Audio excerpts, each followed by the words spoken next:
Hi everyone, and thanks for watching this pretty legendary video. I hope you all are having a wonderful day. I just wanted to take a few minutes to talk to you about the 5 books that really changed my life. Now I know what you're thinking. I'm really busy, I have so many other priorities, I have so many other things to do, I don't have time to read books anymore.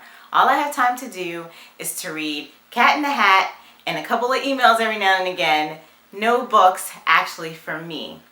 Well, I'm here to tell you that I figured out a way around that. So I have a really long commute in the morning and back home from work in the evening, about an hour, a little over an hour commute. And so what I did, because I love learning and I love reading books and I love learning new things, was to get audiobooks. I decided that I was going to get a subscription to Audible and I was going to listen to audiobooks during my commute. And that really helped me to be able to keep up with books, to keep reading, to keep learning new things, and to make my commute a little bit more pleasurable along the way. So let me get into it and start to tell you about the 5 books that really changed my life. The first book that I want to talk about is called The Gifts of Imperfection, Letting Go of Who You Think You're Supposed to Be and Embracing Who You Are by Dr. Brene. This book was truly transformational for me. Renowned author and TED presenter Brene Brown is also a shame researcher, and she draws a connection between how the presence of shame is connected to the absence of vulnerability. She talks about how being our authentic selves leads to us being able to be vulnerable in our relationships, which leads to deeper, happier, more meaningful connections with others. I had to learn that vulnerability is not weakness, but it is the gateway to true love and belonging. It also helped me to let go of perfectionism and not to let others determine my worth. When we engage with the world from a place of true worthiness, your perspective of what you can be and what you can do changes dramatically.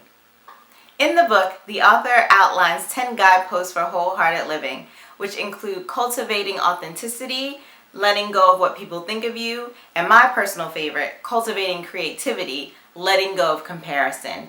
This book was truly life-changing for me and came to me at a period in my life where I really needed to change. I really needed to change the way I was engaging with the world, the way that I thought about myself, and the way that I interacted with others. So this was one of my favorites of all time. The second book is called Fervent, The Woman's Battle Plan for Serious, Specific, and Strategic Prayer by Priscilla Shirer. This book was life-changing for me largely because I thought I knew how to pray. I thought I had it down. I grew up in the church. I listened to people pray. I prayed during services. I thought I knew how to pray. I've been praying since I was a little girl. But then I realized that what I was doing was memorizing prayers or listening to prayers, not really praying truly and wholeheartedly for what I actually wanted in a strategic manner.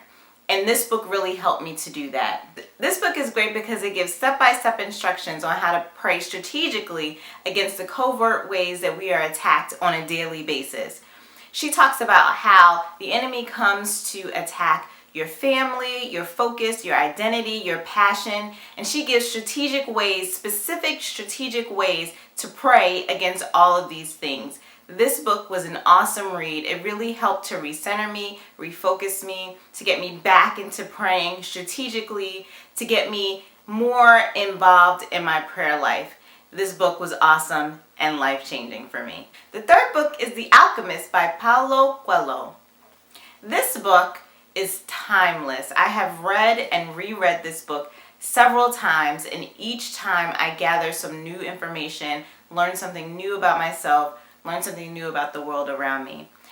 This book talks a lot about your personal legend and how you can become what you dream of becoming in this world, how the universe conspires to get you what you want. This book reminds us that everyone has a personal legend and everyone has a calling.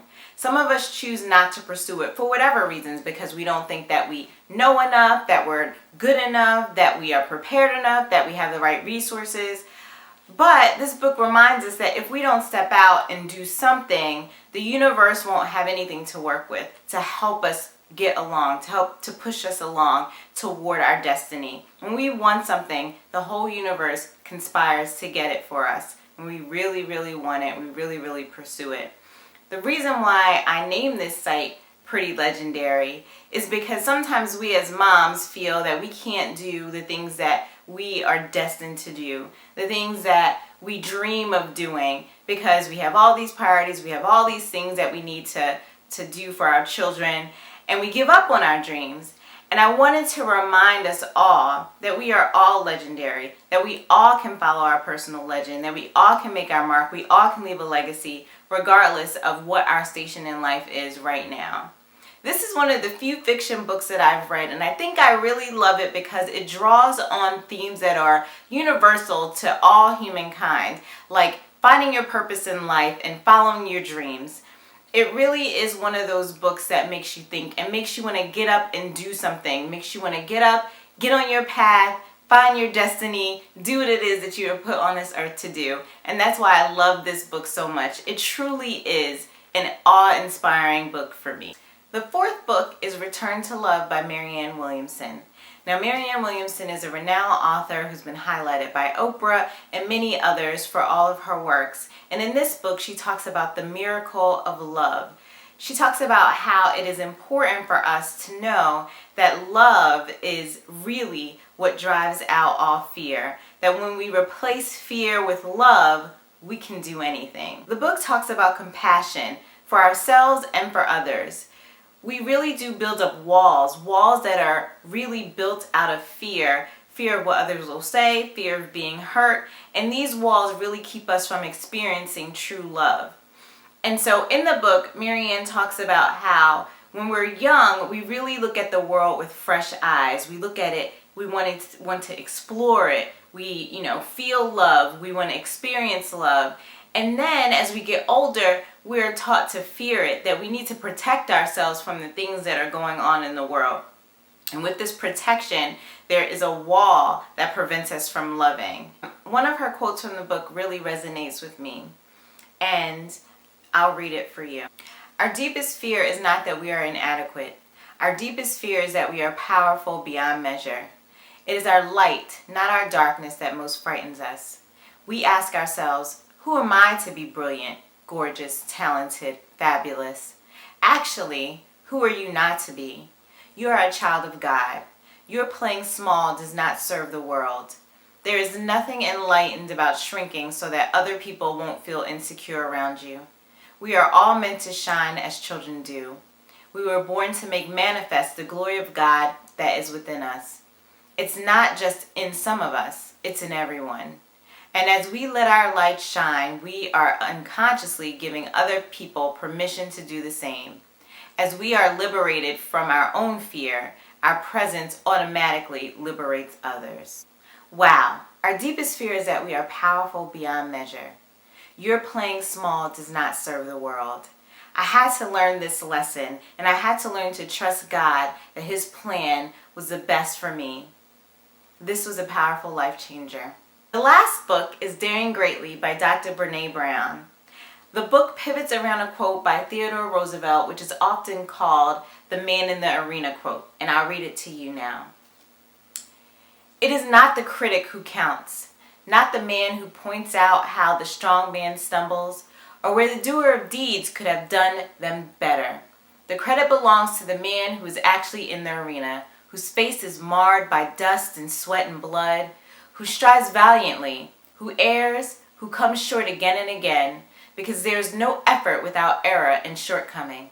But who does actually strive to do the deeds?